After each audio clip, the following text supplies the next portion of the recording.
Okay, so this is gonna be a lively conversation. I'm gonna set it up there. Doug and I, we've known each other for a bit now. We've interacted live, but I will say Doug goes from like 0 to 100 in a second. It's so great. Doug Bell from CrossPointe Church, right outside of Memphis, Olive Branch. Doug, dude, how you doing? Hey Jay, thanks for having me on No, no, here. no, no. You don't say, "Hey Jay," after you were like we were like you like. What's happening, Jay? Oh, you have been a superstar in the Okay, faith. okay. Yeah. So okay. We're continuing this series. You can tell Yes. it's going to be fun. We're continuing this series where I'm talking. So I'm talking to a bunch of people doing church online in all different types of contexts. I really am excited for this conversation because you guys are leveraging it in some really cool ways. So right off the bat, let's do this. How old is CrossPointe Church? How long have you been doing church online? Yeah, CrossPointe, my wife and I actually birthed CrossPointe in 2005. We had come out of a church, a very traditional church, and then a dwindling church. And then finally the church was about to go away, and they probably about down to 10 or 15 people. And they asked what I consider becoming the pastor. And I said, no way in the world. I'd given them some time, and here we are. What are we, 15, 11 years later, and I'm still the pastor. So 2005, my wife and I, in the basement of a wedding chapel, actually started CrossPointe, and it's been a wild ride. And then when did you start streaming services and interacting online? When did that happen? Yeah, I tell my church all the time, if this pastoring gig doesn't work out, then I'm going to go into technology. And I'm going to be one of you guys who do the online thing because I love the tools, the power of technology. We tried church online probably back in 2014. Whenever I first heard about the church online platform, I really thought that was just incredible. It was a way to reach beyond our walls in a very economical way. We're a small church, considering, and the thing about the church online platform at that time was you didn't have simulated live, and I didn't know how to live stream. Yeah. And basically, you just had to put a video out there and let it run.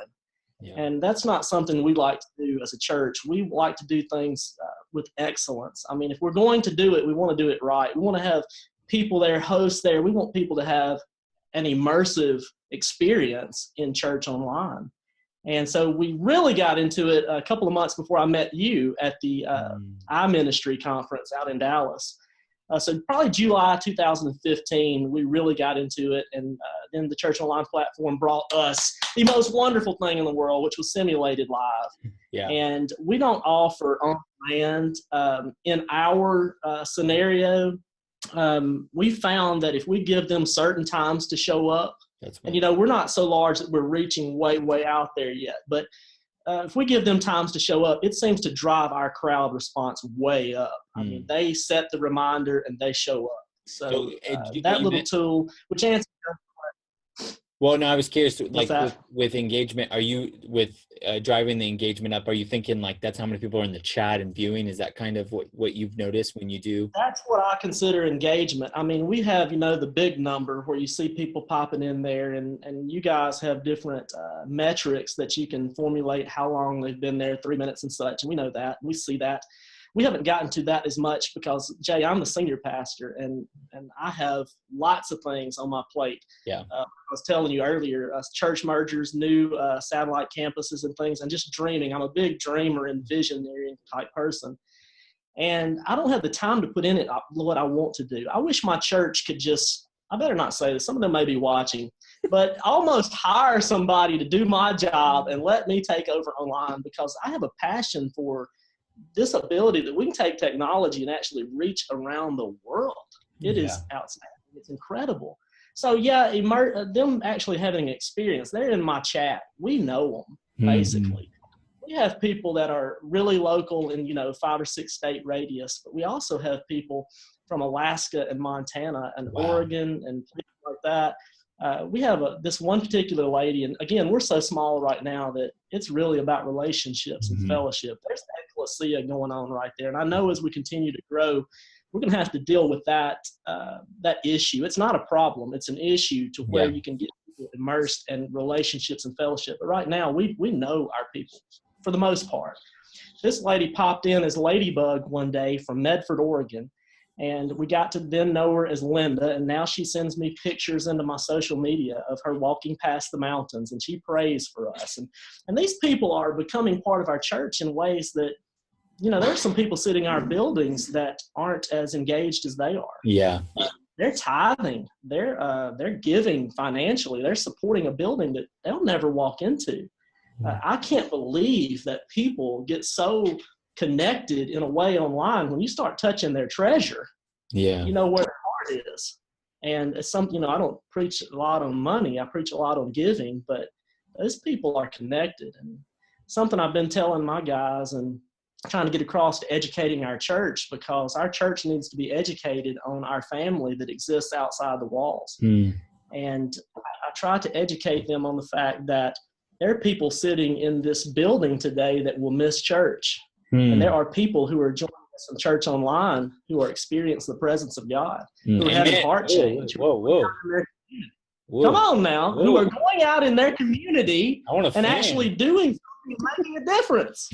I know. Don't make me talk about Jesus. Jesus. Woo! I could bring in a choir, Jay. I could do whatever we need to do, baby. We're going to make this the hottest conversation in history. What I love about this is I don't think your bandwidth can handle your energy. I think like the pixels are like trying to keep up with it, and it's lagging because you're so energetic. I will slow down. No, that didn't work.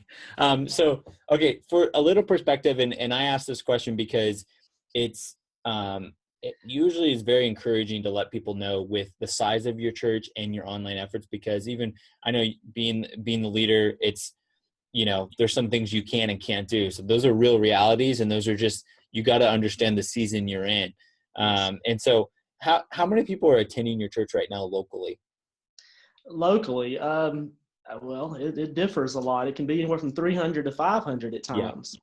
And plus, we're doing it across multiple campuses, so we're just now starting to take metrics of that situation and scenario. Awesome. We are at the 10-year curve in the life of our church, and to me, by the 10-year curve, I mean we have a lot of people who won't take the next step with us. Yeah. They've grown up in one structure, but that structure sometimes it inhibits what you want to do in the future. And as a leader, and you know this, you have to tear down some scaffolding. Mm-hmm. And so we're dealing with some of that right now. And you've got to be willing, I hate to cliche the book Good to Great, but you got to be willing to let go of the good to get to the great. Yeah. And so there's some of that going on in our church right now. But the growth is outstanding. The new life that's coming in as some of the others go to other places and become new life there. You understand what I mean? They're going and doing their thing somewhere else, and that's good and fine. The church online has presented a way of bringing a back door into our building as well. And I know that's something that you talk about a lot, is trying to get them into the door of the church, a church place, a church building. Matter of fact, we had an online church member tell me that one of her friends was moving into town from New York. And I was like, that's excellent. Memphis is not LA by any means, but it's a large place to drive across into North Mississippi. Well, one Saturday night service a couple of weeks ago, I hear this obviously not Memphis accent, North Mississippi accent in our foyer. And I mean, it stood out as if my baby were screaming in a crowd of 5,000 people. And here's this New Yorker standing in our lobby talking about how he'd been ministered to by this lady that's on our church online. So much so, he moved down here, he's come to our church. And we're just like, now that's big time. Now that's small scale. But that's something that we want to learn right now as we're in the small scale. How can we go automated? How can we do these other things to reach more and more outside of local and national and such as that, and not lose the ecclesia part, the touch? Because if we just have somebody sitting at home, they can miss what church is sitting on their laptop like they can miss church sitting in a building. Yeah, that's totally true. And that's such a great point. I feel like that gets lost. Every time I talk to somebody, they get wrapped up in, well, how do you capture this data point, or how do you do this? And I always have to remind them, well, how do you do it locally? It's like, they are like, I hear that. What's the question I get asked a lot? Well, like, how do you know they're actually paying attention? And I always ask them, well, how do you know they're paying attention when they're sitting in your building? And I like, and, or like how do you know that it's new people and not just the same people? Or how do you know, how do you know that they're local and they actually go to your church or they're not? And I said, how do you know half of your room isn't people from another church? Well, you know it from building relationships, first off, or if you're at a certain size, you really don't have a good idea outside of other data points. Small groups, how Martha and them do it down at community. Facebook sessions. I know y'all do the small group things as well. Martha just taught us the small group stuff, though, at the iMinistry conference. So I'm more familiar with her in that aspect. But it's important to get them doing something in their community, not just watching your program. They can watch, it's just like watching Suits on USA or watching anything else. But is it changing their life? Is it causing them to go out and make a response in their community, which we want people? I have an American a map of the United States in my office.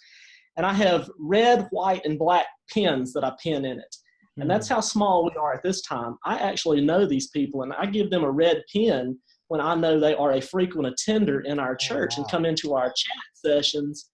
And I have a goal to move them towards a black pin, which is a group of people meeting in their specific city, where we can go up there and talk to them, minister to them, have a meetup. We've had several meetups with people and just had lunch, dinner, just meet them.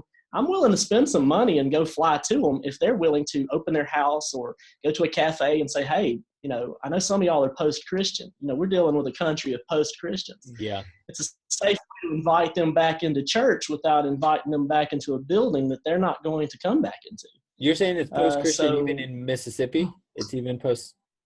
Oh, it's worse in Mississippi. It's post-Christian here, though, means that you can jump from church to church. Interesting. Post-Christian. And then if you go from a white dot, to where people are actually meeting in the living rooms and following your stuff, you've done some of y'all's campaigns. I think just about all of your campaigns through our small groups. Y'all are the small church megastore, so we love that. Thank you so much, Saddleback. Love it. Small group megastore. Serious. I'm like, man, there's so much inside talk. I don't know what to call you. You're There's great. So many inside jokes right now going on right now that are just awesome. Anyways. Okay, well, you share them with your friends and share them with me later. But then there's a black dot. We really want to put, if we can't get someone in a church, there's churches in every community that are dying. And if we could somehow help those facilities revitalize and rejuvenate and renew them and put a living church back into those buildings and then make sure those living churches are cycling and coming in and going out, I feel like we've done something mega there. There's a lot I could talk to you about. And again, I'm coming from a pastor standpoint and not a tech guy standpoint. No, I love it because you have, and obviously being the leader, like you have a lot of vision. So there's a lot of ways that you get to steer the ship very uniquely. That's usually not the case with people in my role where we're going to our leader and we're saying, hey, this is where it is. And so that's a very important point, Jay. I speak from my pulpit to the people online as much as I do in the building. I am always speaking to that camera as if there are faces in the seats in the auditorium and saying, if I know their name, sometimes I'll include them in my call outs like Bill or whatever, just to kind of make them feel amazing. But also those that I don't see, you got to talk to them as if they may watch these videos in archives 15, 20 years from now. Yeah. When I'm giving invitations, sometimes I will say, look, I don't know where you're watching this from. And this may look like I'm dressed out of date and everything else, but God knew you were going to be here at this moment. Amen. He knew that you're going to be in your living room, find this archive, and here's your opportunity, speaking to you sitting in that chair today. This is what we have. We have a portal into people's lives that it's unprecedented in time. There's no excuse for us not to be able to reach literally the world for Christ this way. Wow. That's awesome. Well, so with online, like, I know you probably don't treat it this way, but like really like your like thought process setting and follow up, is it like an hour a week right now? Kind of, you get to like think about it because you're doing everything else. I have it on my schedule as an hour a week right now. You're exactly right. Oh, wow. I have a wonderful team of chat hosts that really do some farming with it, really do some work with it. If some of them may be watching it, I've tried to hire a couple of you away from your careers. You haven't done that yet. You can't take the $5 salary yet per year. But yeah, it's very little time. It's too little time. It's too little time. I need somebody. So if you're out there watching and you want a remote job position, we could talk. I like it. I like it. Okay, with your church online, so obviously you guys are highly local in your strategy. You're reaching people locally. What does the ideal process look like from crowd to core? And you actually know that you're super familiar with that language, being absolutely who's done purpose driven. But I know there's things that you want to do. I guess, what are you doing right now? So your primary target for the most part are going to be people that are somewhat local, but what does that look like? Do you meet with them does somebody meet with them at one of your campuses and then talks to them? Like, what does that process look like? We do some Facebook ads to actually get them in the room. We do an awful lot more just social media touches, family touches, and things to get them in the room. We have not done Google AdWords yet, even though I know it's a powerful source and it's something that you haven't got the grants yet? Have not. I know. I'm telling you, that's what the time is. So they're still available, right? Yeah, but you have searchable.church do it for you. Look, we'll talk about that later. Okay. This is just, okay. That's good. And everybody watching this, you need to know that there are grants out there available for you to do this. My goodness. I like that we just paused. Like, people were going to think we took a total pause. Anyways. So then they come to our online service, and that's available everywhere. We have Right Now Media now, so sweet. I put some of my archives on there. And, sweet. So they can get to that and see some of that. And then we want to a lot of touch. A lot of our hosts is actually going in there and talking to these people, friending them on Facebook. I mean, what did we do without social media? Instagram, things like that. And then you start talking about them, taking them a little deeper. You want to do growth track. We do 101 through 401, which talks about how to become a disciple, how to become a member, how to be a follower of Christ, how to become a part of the community of God, where you're actually out there serving people and doing things in your community. So we are developing that right now, growth track 101 through 401 for our online members, so they can go through that. And then we want them to start a group in their community. Now, not so much the idea of an online group per se, but with Right Now Media, we can give them a study that we say, hey, here's what our church is studying right now. We want you to grab some folks, go to coffee, get in a library, get Starbucks, wherever, the park, at home, and watch this together, and then discuss it together, and then live it together. What a concept, that live it part. But if you're going to sign up for this standard, we want you to become a part of the church, not just a member. So that really is our funnel. We funnel them in through social media processes. We touch them quickly. If they hit our chat book, our chat screen, we got them. I mean, it's almost like the Roach Motel, baby. If you touch the chat screen, we coming for you. Okay.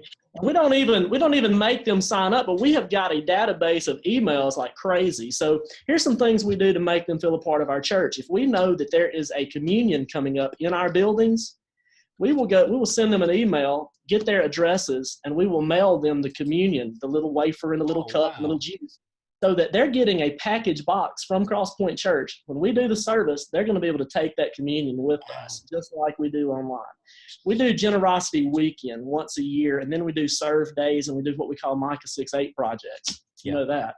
And so in our Generosity Weekend, we take a weekend, and every penny that comes into our church, we give away. I mean, every penny. And we tell people, if you got offerings, save them up and bring them to Generosity Weekend. And then we'll take, $16,000, let's say, and just go give it away. And one year, the way we did that was we put them in envelopes, $50 per envelope, $25 in each envelope, 2 envelopes. And we sent them, we gave them to every person in our congregation to go out and bless somebody. Wow. And the 2 envelopes, one of the envelopes was, keep this one. And then the person you give it to, if you need the money, keep it. If you don't, go bless somebody with the other envelope. Yeah. Well, we sent that to all our church online people too. Wow. So, maybe the best way to get people at church online is just to pay them like we did. Yeah. Just send them some money. No, I love it. You got to do that without any expectation. They've got to feel a part of your church. They can't just feel like they're a viewer. They can't just feel like they're a metric. But even though I want that, I want to grow to that level. I want to be able to touch more people. I love the way that Pastor Rick says it, and he puts it, do you want a bigger church or do you want a healthier church? Yeah. I want both. Yeah. And you can do that with church online. If you're sitting out there with a smaller church and you keep hearing all these things and, MailChimp and Zoom and all these words that maybe you don't have time, you barely have time to get a message out there. I'm telling you, there's a way to do church online, at least get your feet wet, that can reach people. We've had folks save salvations using free slides. They just feel a part of us. You got to make them feel a part of it, no matter how big it gets. Sweet. Like, there it is. I'm cutting that. That's going to be a Facebook ad for Church Online right there. That's like Church Online. Church Online. Sign up below. Okay, so you guys are using the Church Online platform, and you guys are not doing live streaming at the moment, right? We do not do live streaming. We have Saturday night services that are filmed here. We upload them to Vimeo. See Perfect. How cheap it is? Yeah. Upload them to Vimeo, and then we stream them straight into our Church Online platform through Life Church, which I think we come on Sunday at 10 a.m. and Monday nights at 8 p.m. Cool. Great. Last question. I would love to be doing it live. Yeah. Yeah, I know. I have a love-hate. You guys have done some Facebook Live stuff, right? Like, yeah. So that might be the way. I have a love-hate with live. I really, if anything's going to break, it will be at live. So that's exactly. It's expensive and it's not reliable yet. I think I heard you say something the other day about we can go to the moon, we can do all these things, and we haven't got the internet right yet. Or you're alluding to something like that. Well, yeah, it looks like we'd be further along. I was listening to some comedian and they were like, what would people say if we didn't go to the moon? Like, what would be the saying? Like, well, we could go to Mariana's Trench, but we can't get the, what would be the thing, and would it be comparable? Kind of just, that's a good point. Yeah, you go to the, everything is, we can go to the moon, but I can't figure out how to get my license in 5 weeks. So last question. With Church Online, what's the tool that you are using now that you wish you had when you started this process? What's the one thing that I wish I had this when we started? You just mentioned it, and it's free and it's inexpensive and it is very reliable. It is Facebook Live. Yeah. Facebook Live allows you to jump on anywhere you are and broadcast to the world as if you had a satellite truck. I know. It's a good way to drive people into your a part of your funnel to get them into Church Online, because some people just don't know what in the world Church Online is. They just think it's a website. They just think whatever, they're going to go watch a video. So if you could go live, have your phone and you can go live and you can show them what Church Online is and show them a link and talk to them and say, during the week, pop up and say, this week at Church Online, and I'm going to be discussing how the struggle with alcoholism is real. I'm going to be talking about how the struggle with lust, pornography, whatever, just bring out those things. They're talking about that in the church now. Yeah, we are. And they're real about it. They like to see real. They don't want to see, if we get too polished, it just looks fake. Hey, that's why Johnny Cash is so popular. He spoke it real. You know what I mean? That's my transition right there. I don't know what that. Come on, baby. I like how you ended that for a Tennessee fella. Awesome, man. Jay, thank you so much for doing this. Dude, no, hey guys, Doug is larger than life. He's the real deal. He is amazing. Your church is killing it. I'm seeing it everywhere. We've hung out at 2 conferences, and I hope there's a third coming up here. But okay, guys, go to I'm going to be putting links to his church and everything. Check out what he's doing. Follow him. He's a blast to follow. He's got 3 kids that keep him busy. Hey, did you stand in? Were you back up for the Mr. Clean Super Bowl commercial? Hey, baby, I am Mr. Clean. I'm no backup. What are you talking about, Kranda? You and your flat bill LA hat. I'm going to get me a flat bill Grizzly hat. I'll be back. Okay, follow everything else. Check out his site. I'm going to put all the info. Thanks, Doug, for hanging out. Hey, thank you, Jay.